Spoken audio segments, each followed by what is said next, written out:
Well, I have about an hour, so if I have to jump off soon, sometime between now and the end, I'll let you know. That's fine. Well, how do you do, Buckaroos? We just went live. You heard Todd saying he's got time restraints for this session. We were just talking before we went on air about how long we might go. Typically, we do, one beer sessions, but sometimes we get chatting and decide to go two beers. I was telling the folks joining me that I pulled the cooler close and got a couple extra glasses just in case it becomes a two beer session. And I'm starting off this session with a Firestone Walker Oktoberfest. It's 5%. It's very true to style.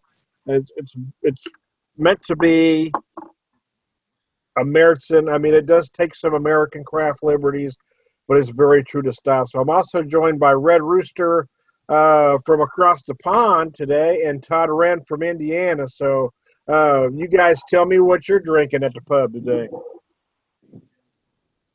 I have the left hand Oktoberfest.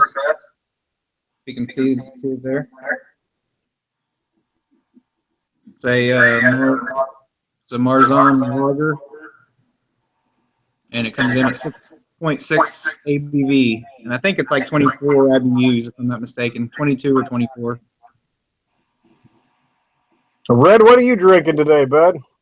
Well, I've got a beer a little north of the border, and when I mean north of the border for me is now it's in Scotland. It's Brewdog Dead Pony Club, which is a session pale ale coming in at 3.8% ABV, which makes it a true session beer. And it's a pale ale that's hopped with American hop varieties, particularly West Coast ones. So that's the one I've got going with right now.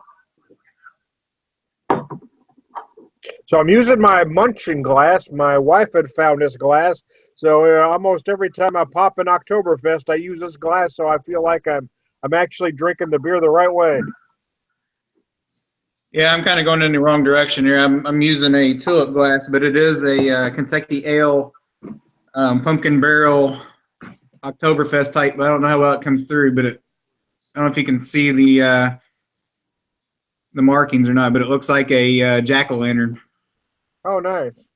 So by the looks of the color there, if my screen's correct, your beer looks a little darker than mine. You're more of a deep copper, where mine's more of a amberish hue. Yeah, it's more of a deep copper for sure. Almost copper. Copper's probably the perfect color for that. Yep. Now, Red, you're kind of our expert in style. As far as the Oktoberfest, any words you want to say about the Märzen or the Oktoberfest style in general? Well, Oktoberfest is the last 2 weeks of September, first week of October. It's actually kicking off right now, yeah? I think the first day of Oktoberfest is today, if I'm not mistaken, right, Tom? Yeah, I believe so. Yeah, when traditionally the style was Märzen, but now it's a bigger, stronger version of Helles that they serve as at the festival. So I've had both versions, and I enjoy both very much. But for me, Märzen is a wonderful, wonderful beer style, and one of my old-time favorites. And those 6 Munich breweries do that style very well. And of course, American craft brewers have emulated Märzen, and some actually do a fest beer, actually do the stronger version of Helles. But either way, you can't go wrong with a good Oktoberfest beer. No, I agree. I mean, I've said for a long time, well, up until the last few years, I guess for a very long time, the Märzen was my absolute favorite style. I mean, before a lot of craft beers were available back in the mid '80s, anytime I could get an import to Oktoberfest, I would just buy them up. Oh, me as well. I've been to Germany, and when I went to Germany in 2005, I visited 35 different breweries while I was there. So I traveled all over the country, and I was fortunate to spend some time in Munich and got to all 6 of the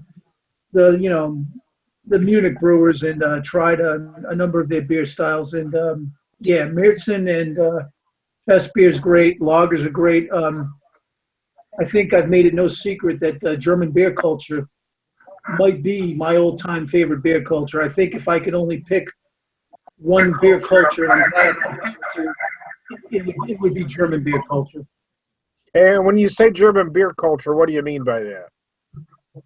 I mean the whole kit and caboodle. I mean everything. I'm talking about Bavaria. I'm talking about Dusseldorf, Cologne, Berlin, all over Germany. There are different beer styles and different beer cultures. The Germans really, really understand beer. They know how to brew it. They certainly know how to drink it. And the Bavarians are the beer drinkers of a beer drinking culture. So, yeah, you're a very happy person if you live in Bavaria. Trust me. One of my favorite American craft breweries, Urban Chestnut, last year opened a brewery in Bavaria. That's amazing. I mean, we've discussed this before. For an American brewery to go into that market to succeed is just phenomenal. And that just shows you how good that brewery really is. And if I'm not mistaken, there is a German behind that brewery, right, Tom? Yeah, he is German born. Their head brewer Florian, yeah, he is German born. And their home run swing is they have two series of beer, the Revelance and the Revolution. And their Revolution stuff is great, but for me, their home run swing is their traditional German beer styles. That's really what they do best. So Todd, how is the Oktoberfest a style you're a fan of, or are you more into the hoppy beers, or are they just something you enjoy during the season?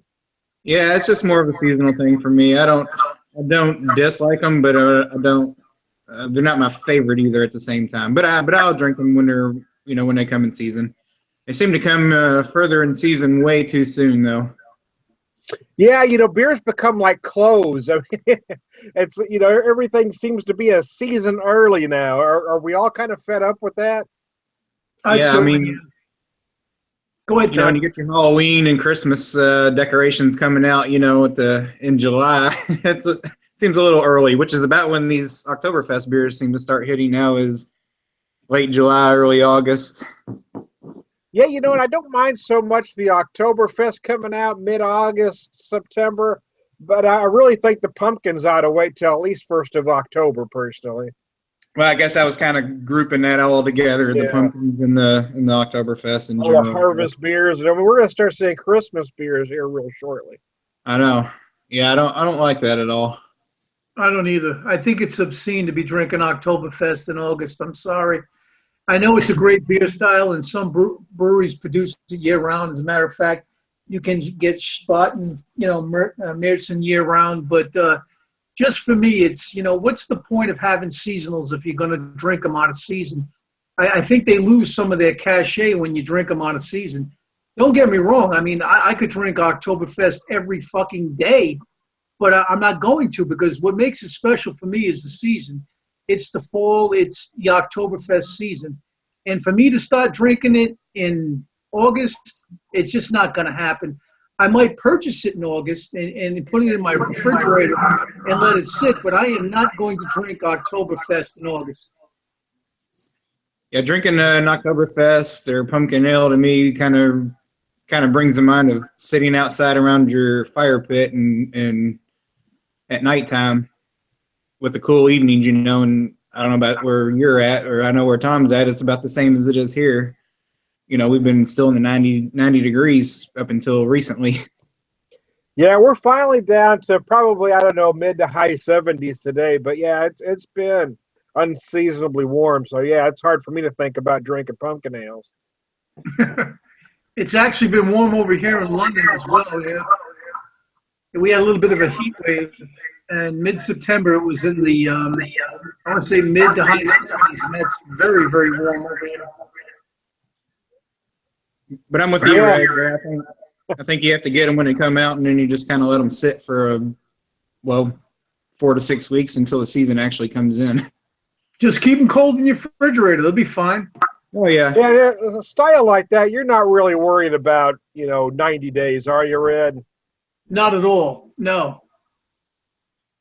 It's perfectly fine. Like I said, I mean, don't get me wrong. Again, I don't want to repeat myself, but I could drink Märzen every single day. But it's just, for me, what makes it special is the season. And if you're going to drink all these seasonal beers out of season, what's the point of having a seasonal? Just brew it year round, you know?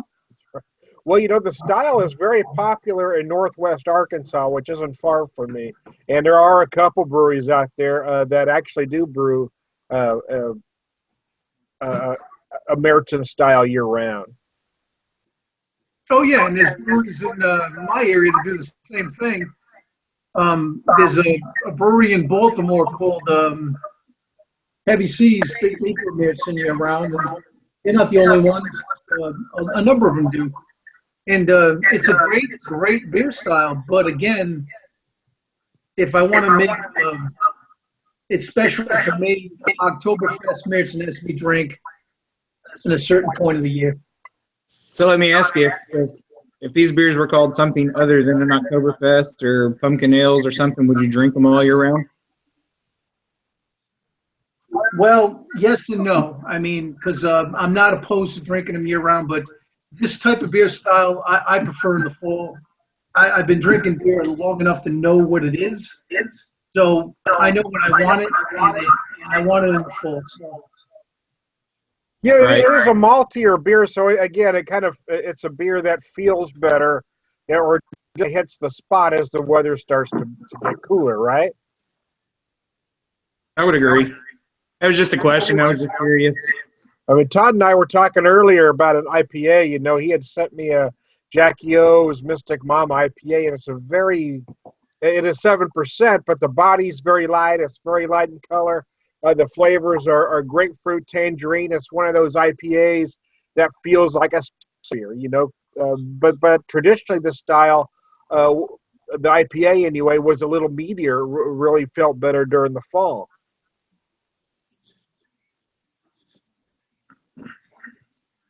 Yeah, So you think, yeah, I hear what you're saying, Tom. I agree. so you think IPAs are more towards the fall than a summertime beer, Tom? Well, no, not now, but yeah, traditionally, yeah. Obviously not now. Now you can drink them year round. But I mean, I guess my point was that certain beer styles, just like foods, I mean, taste better during certain times of the year. I mean, you know, during this time of the year when it's very hot, I'm thinking a salad sounds good, or I'm thinking a BLT sounds good. But as it gets colder, I'm thinking a bowl of chili sounds good, a bowl of stew sounds good. You know what I mean? And I think beer styles are the same way. I think you like the lighter stuff, you know, when it's hotter, and then you like something meatier when it gets a little colder. And this, you know, traditionally it's a little the style is very malty. It's robust, even though it's not high in alcohol. It just has a big feel about it. I think it's a very good comparison, especially with those three foods that you brought up. I think you hit the head on the nail on that one, or hit the nail on the head on that one. How You know, about you, they're not Red? right. You kind of thinking the same way? Yeah, like I said, Tom, I'm a big fan of drinking a number of different beer styles, and I like drinking styles that in season. Like you, it's like the lighter ones in the summer, you know, the meatier, heavier ones in the fall, and the real heavy ones in the winter. So it's Yeah. not to say that I can't drink whatever beer style, whatever time I want. I often do.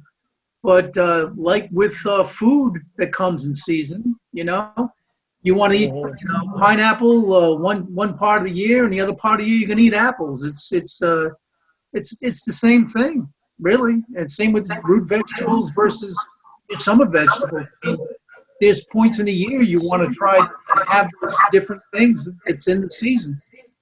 Yeah, I agree. Typically, for me, as soon as the snow hits the ground, I'm drinking nothing but imperial stouts. To be honest, I want that big viscous beer. Well, you could never go wrong with imperial stout. So No, I agree. Any kind of stout, actually. I mean, I'm a fan of the dry stout as well. But as it gets colder, I want that big, meaty imperial stout, especially anything that might be whiskey barrel, bourbon barrel aged, that sort of thing. I'm just a huge fan. Do you ever hit that point in the deep winters where you're just wanting an IPA? Yeah. I mean, I do get cravings for IPA, sure. And you know, again, I mean, Red's kind of the guy who knows history, but I mean, traditionally, the style was a little maltier than it is now. I mean, they've gotten very light in body recently, and they've become more of a summer beer. But traditionally, they were, even though they were hoppy, they were also a more malty beer, right, Red? Exactly. Lots of malt, lots of hops, lots of alcohol. You talk hops is a natural preservative, but so is alcohol, which was why the original imperial stouts were the way they were. That's why the imperial stout was high in alcohol. It was a natural preservative as well. So that's how the hop is how they got the to last. The amount of alcohol was how you got the imperial stout to last. Yeah, I mean, the ones that were going to the Russian court, same huge alcohol, huge hops, and of course the stout style, big dark malts. Yeah, I'm a big stout drinker, but I'll probably wait till, like I said, usually by the time the snow hits the ground, that's when I'm thinking nothing but imperial stout. I would agree with that. But I do have those. Especially right about this time, I start having some of the cravings for an imperial stout. Well, Todd sent me a dry stout that I drank last weekend from oh goodness, Right, 12. Flat 12, yeah, and that was a nice dry stout. I'm just a fan of the style. Sometimes I just want those big dark malts.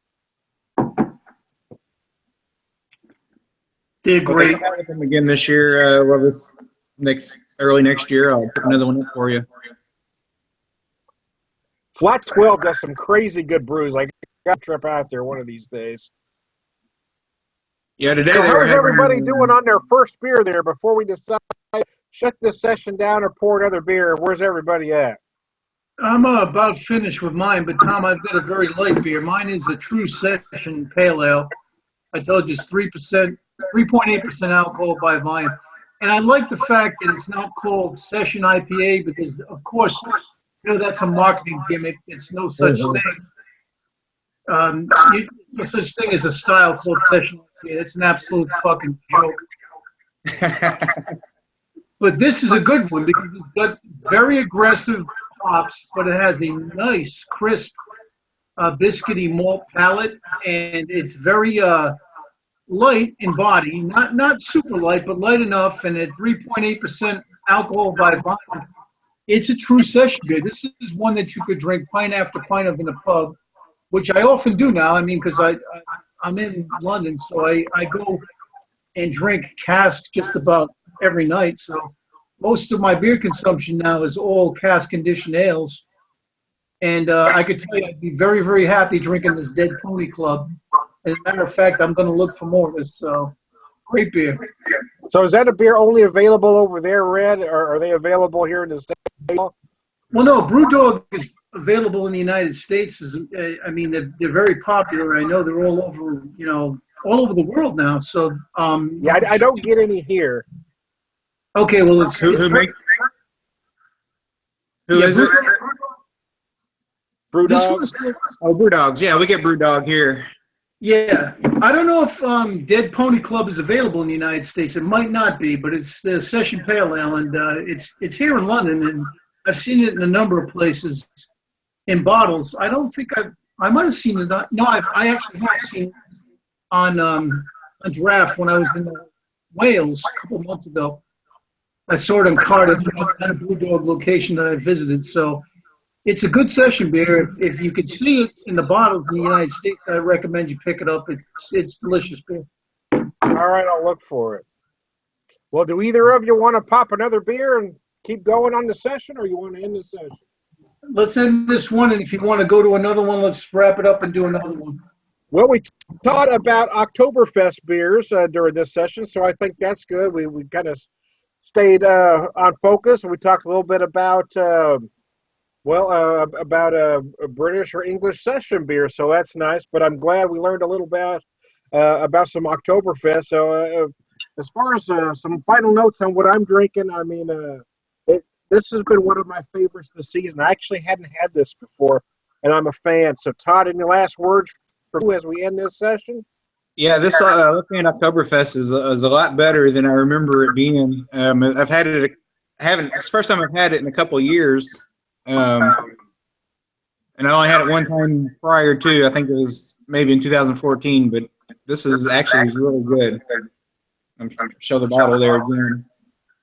Hey, Tom, Yeah. before we wrap it up, I do have a question for you and for Yeah. Todd as well. What would you define as a session ale? What do you think session ale is? And the reason I ask is, now that I've been in Britain for a while and I'm living over here, I really have come to understand what session ale really is all about. So what's you guys' perspective from an American craft beer drinker? What do you really think session ale is? Well, for me, I'm on record with my opinion, but I understand what the true session ale is. I understand the British interpretation. I get that, and I don't, I know it's 4%, and I don't think that's necessarily wrong for them. But as an American, as an American craft beer drinker, I think my perception of what I think a session beer is different. I didn't grow up with 4-hour sessions, so for me, a session is, if I'm talking about session drinking, what I'm talking about is going to a card game. It's typically a 3 to 4 hours. I'm talking about a picnic. I'm talking about, and for me, that number is about 5%. I think anything around 5%. Yeah, I'm going to call it something I can session. Sometimes even higher than that. Something, basically, anything I can grab a 6-pack of and still walk away at the end of that particular session without my dick in the dirt is a session beer for me. I don't have a particular sound number. It's absolutely 4%. It's absolutely 4.5%. But I do understand the tradition, the traditional British perception of it, and I don't disagree with that at all. I think for them that works, but I think as an American, I don't necessarily have to adopt the same idea. How about Right, that's a really good question. I kind of experienced the session type ales recently because I was kind of probably amongst a lot of people that think, why would you buy that at the same price at 4.5% as you could buy a 6-pack at the same price? That's 9% or 8% or something. More bang for the buck, I guess you could say. But I recently went to a cookout a couple of weeks ago and bought the Founders all-day session IPA, and it was a 15-pack for like $17.99. I think I bought it for, which isn't terrible. I think it checks in at about 4.5, 4.6 ABV, and it was great for just a cookout to drink all day long. There's something better than your standards, your Miller Lite, Bud Light type beers that you would typically find as a session ale. So I think for me, I would agree with Tom. I think it's anywhere below 5. I would maybe even go a little bit lower than maybe about 4.5% for me personally. I think it's just up to the person and how much tolerance they can have in their alcohol. Interesting. Well, hey, Yeah. we got a latecomer. Hold on, we don't end this session yet. We got a latecomer. There he is. I see Professor Dave. Hey, beer professor, Hey, how Dave. you doing? How's it going, man? We were just about to wrap up, but since Who's you behind the dog? Who's that? I just emptied, so if you want to wait and we're going to keep this session, let me run to the fridge real quick and I'll grab another. Who's behind the dog? Picture. oh Yeah, let me go get another one, Tom. We might as well keep rolling, huh? that's Red. Ah, So we got Hello, myself, Todd, and Red. Dave, are you familiar with? Have you guys talked? you broke up, Tom. I couldn't hear you. Dave, are you? Do you know Todd? No. Now, we're in some of the same Facebook groups, but and I watch Dave's videos, but we've never actually been on an online on a chat before. Well, How you Todd doing, is Dave? also a member of that Zone 1 group. He's a friend on Sharon's. Okay. So yeah, you guys are in several groups there. So I didn't know if you'd met personally before or not. So What's your what are you drinking, man? How you doing, Todd? What's your name Dave? on What's your name on Facebook, Todd? Is it just Todd? Yeah, Ren, R-E-N-N. I can send you a friend request. Okay. Okay. I watch a lot of your videos and Thank you. from time to time, and your rants with Dave and I've toned them down. They got toned down. I toned it down. Dave, tell us what you're drinking, sir.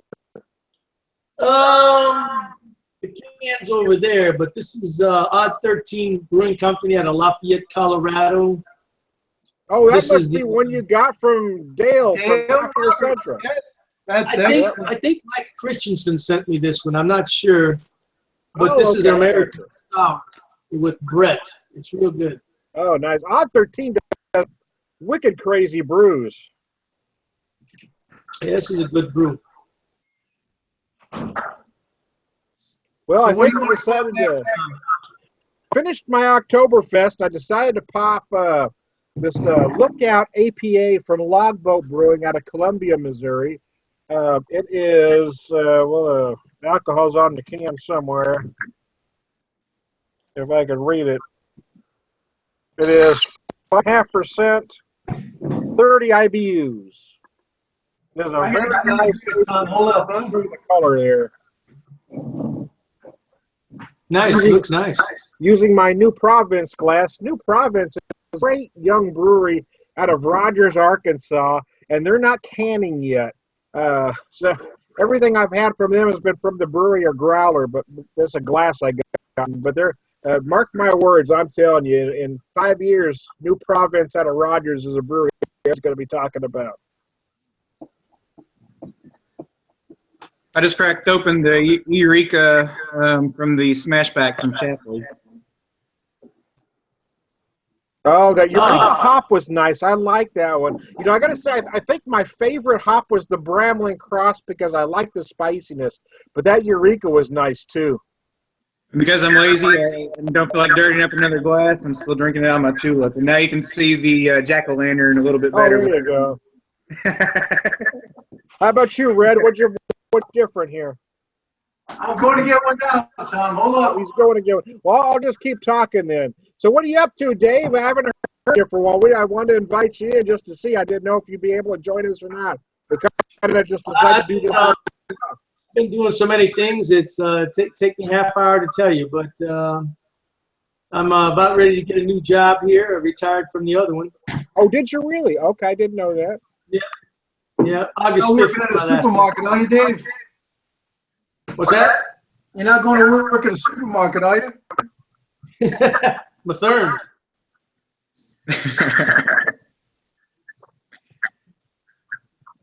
You know what? There's a All lot right, of Tom, I'm back. All right, so what are you drinking, Red?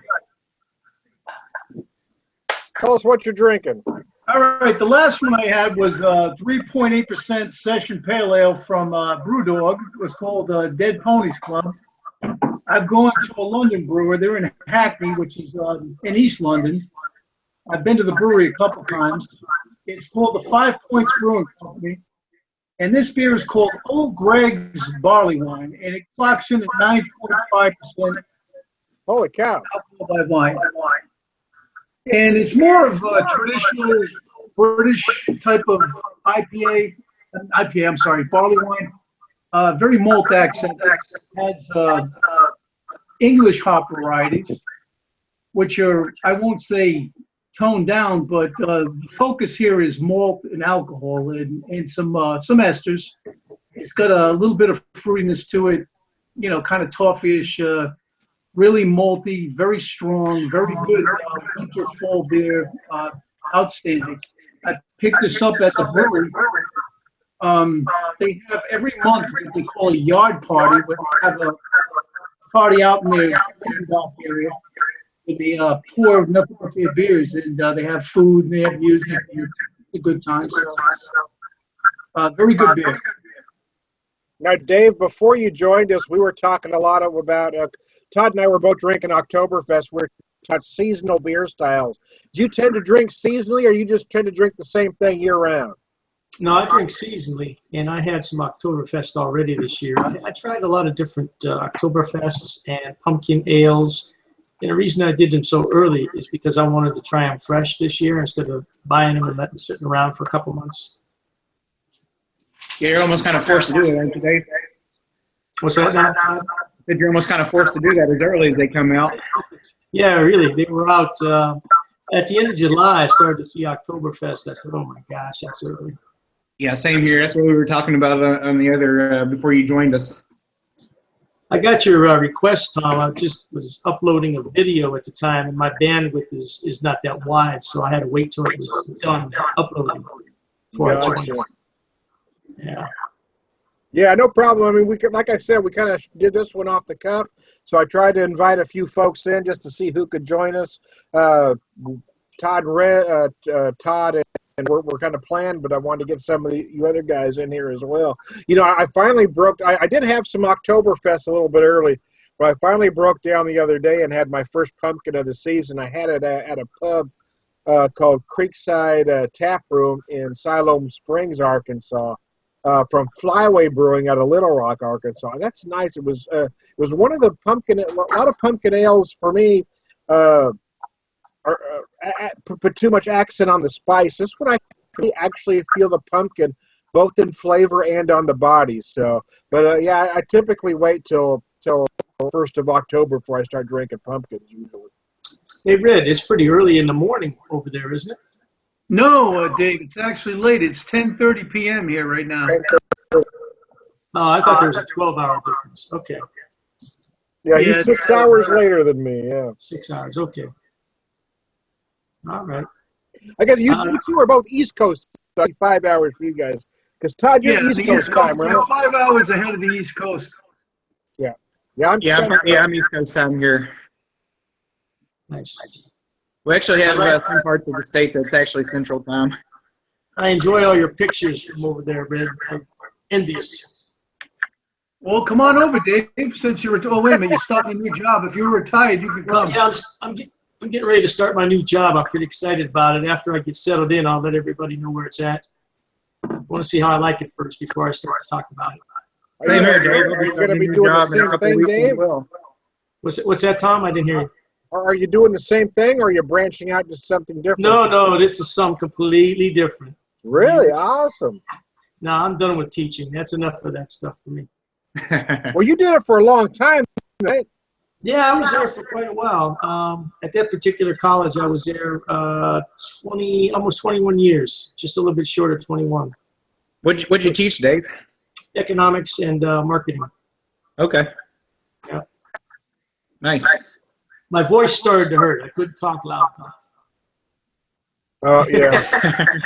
That's an inside joke, Todd. Or they just wouldn't listen to you, would, right?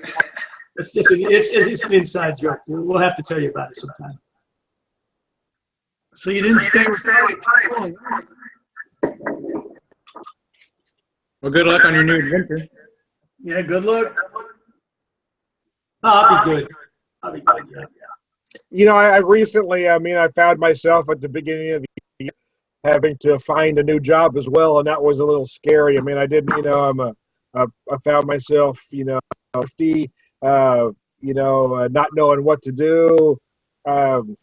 My experience was retail management, but I really didn't want to do that. I wanted to do something different. So, I mean, I needed to make enough money to pay the bills, but to be honest with you, I really wasn't as concerned as much about the money as just doing something I felt good about. So I did finally find something working for a craft brewery. I haven't told a lot of folks about it, but I did start working for a craft brewery in Northwest Arkansas as a sales rep. So, I mean, I have to now. I spend most of the weekend in North Arkansas, and I come back to Springfield on the weekends. But I guess, as much as I'd love to have more money and be home during the week, the fact that I could be out there actually working with a brewer, talking about beer all the time, I just feel good about it. I mean, I'm selling a good product. It's something I feel good about. I'm not hustling anybody. I'm not lying to anybody. I feel really good about that. That goes a long way. It's not always about the money. I think there's something to be said for doing something you enjoy, and for through I guess like all of us, I mean, we do what we do to pay the bills, you know, and we don't always love what we do. A long time, I just did what I knew I was good at rather than what I really wanted to do. And now I tried to combine with what I think I'm good at, which is dealing with people, and then what I love, which is craft beer. So Sounds That's good to awesome, me. Tom. Yeah, that's great. Sounds like 2016 is out for a new job for everybody. yeah. Todd recently went through that too. The company he'd been with a long time is shutting down, I guess. So everybody's having, you know, sometimes there's something to be said for having to reinvent yourself. I have 2 weeks and 6 hours and no, I'm just kidding. I do have 2 weeks left, so not that I'm counting the days or anything, but Well, good luck with your Sounds new like it. venture, Todd. thank you, sir. And Dave, when you're ready to talk about it, we'll, you know, give us a holler. I just want to get my feet settled first to see how I like it before I get too Well, excited. Sounds like a good. You know, I've been at good, my position about 6 months. I mean, it was 3 months. I was 3 months in before I really even start telling friends about it. And I didn't, Yeah. you know, want to say anything on social media for a long time. Just to, you know, I understand. I really understand why you want to, you know, just wait. Well, the to see reason how I'm going to keep it low and close to the vest is because of that bullshit I had with Sonny a while ago. You know, people actually emailed my college and tried to get me fired. So I doubt if I'll ever post on social media again about any No, place. I wouldn't post it. I would just tell people that you feel you can trust. But yeah, I'm been posted on social media. No, I actually during speaking of that whole bit with Sonny, I mean, I actually got because I defended you on some of the social media groups, and I actually got threats from people telling me that they're gonna end my world, and they're gonna do this to me and do that to me, and they're gonna start trouble, and you know, over you know what a package of beer people were gonna ruin my life for. I still get emails from people. I can't believe it's been more than it's been 16 A year months. or more, yeah. Yeah, it's been a good year and a half. Yeah, I mean, I still get emails. You know, they send Sonny his beer. I'm going to come up there and kick your ass. Oh my God. well, it's sad that people don't have anything better to do than that. Yeah, You know, some people go way too much time on their hands. They need to do something else with their lives. I don't understand that at all. I actually thought about sending him his beer recently, and then I thought, no, he'll probably just throw it away anyway. You know, what the hell? Why should I waste my time? No. Let it go. Well, if you did send it to him, I document it. You document that you actually, video you're walking into wherever you're going to send it. That way, it's hey, I mailed this package. So the video yourself wrapping it up and then mailing Send it at Christmas time. Send it at Christmas time, but then I'll still get negative comments. Well, why did it take you 2 years to send it? So I can't win with that guy. No, that situation. No. Yeah, I don't know exactly what you're talking about, but it sounds like it's a individual type person's problem, not yours. Yeah, he's crazy. I think he's got shell shock from being in Iraq. That's what the problem is. Or not Iraq, but wherever it was. Where was he in Iraq? Afghanistan. I don't know. The big issue was that he had friends that didn't understand the situation that were putting on and making it worse. It wasn't necessarily as much him. It was his friends making the situation worse than it should have been. Mm-hmm. Mm-hmm. It got blown way out of proportion. Sonny sent messages to some of my friends saying nasty things about me, and even my son that passed away. So I mean, these guys were clearly unhinged. He sent messages to your son? No, they sent a message to someone that we all know. I don't want to mention his name here, but I had my profile pic. Well, you guys know it's always a picture of my son. Oh, I see. They made a negative comment about that picture. I guess they thought it was me. They didn't realize it was my son. And then, this guy who's a friend of mine, kind of let him know that this is not cool, and he told me about it. But I mean, these guys just came unhinged. Yeah, that's ridiculous. Well, that's all over now. Well, almost. For you guys, too. Yeah, I some people still- just don't want to let it go, do they? I mean, you know, there is no benefit to holding a grudge, is there? I mean, not for me anyway. I don't hold a grudge. I just don't think there is any benefit. I got Life's short my too short newest to be troll. holding grudges. My newest troll is Lee Russell. Remember that name, Lee Russell? Oh, is he still messing with you? Oh, yeah, he's Well, not a fan here's of what mine either. happened. Here's what happened. I got invited to their little beer group the other night. It's called Beer Drinkers United. Yeah. And I don't know why I got an invite, but I looked at it, and Lee Russell's got this meme of my face on there with real long blonde hair and a bleached beard. And I'm like, what the hell is he doing now? I haven't talked to that guy for at least 6 months, a good 6 months. I think he's mad because I posted those videos about drunks that were passed out in downtown. He doesn't like that. He thinks I'm picking on him. I just showed him a video of a drunk guy passed out on the sidewalk. I'll set picking on something. Well, he's done a lot of nasty video people himself, so it seems a bit hypocritical to me. This is the guy that lives in the shack up in Nova Scotia, right? Yeah, Nova Scotia. Yeah, I That's thought the guy that has a ramshackle. Yeah, this is the guy that's got Yeah, you're right. plastic on top of his roof, right? Exactly. He got a ramshackle house. Looks like a garage, right? I swear to God, I thought I thought the guy was living in a fucking tool shed. That's what it looks like. And if you ever watch his He's a videos, successful person, I can imagine. Yeah, he's going to be critical of everyone. He's a fucking genius, but he's living in a fucking Ted Kaczynski's fucking house. the inside of his house, he has these blankets and towels over the windows for drapes. Nice. Something tells me he's not the CEO of a Fortune 500 company. Huh? Oh, he said that? No, I'm just saying something tells me he's not the CEO of a Fortune 500 company. Oh, I thought okay. Yeah, I would believe that, yeah. Anyway, let's get the focus back to the. Anybody want to talk about anybody want to talk about the beer notes? Yeah, How about look, I don't want to be ultra. But as we get ready to wrap this up, Dave, how about you want to talk about your beer? People, but hey, My beer? This beer? Yeah. The one that's all gone? glass house is Oh, I thought you were that's all I say. Okay, well, I tell you what, guys, I'm almost done with this one, so let's wrap the session up, and if we want to talk some more, we'll start a new one. Hey, Dave, you got any final words as we wrap this session up? No, I appreciate you inviting me in. No, is this a regular Saturday event? No, actually, it's again, I a lot of us, it's just tough for me. My schedule is so much, I just try to do these whenever I can. Okay. Well, you guys know where to find me.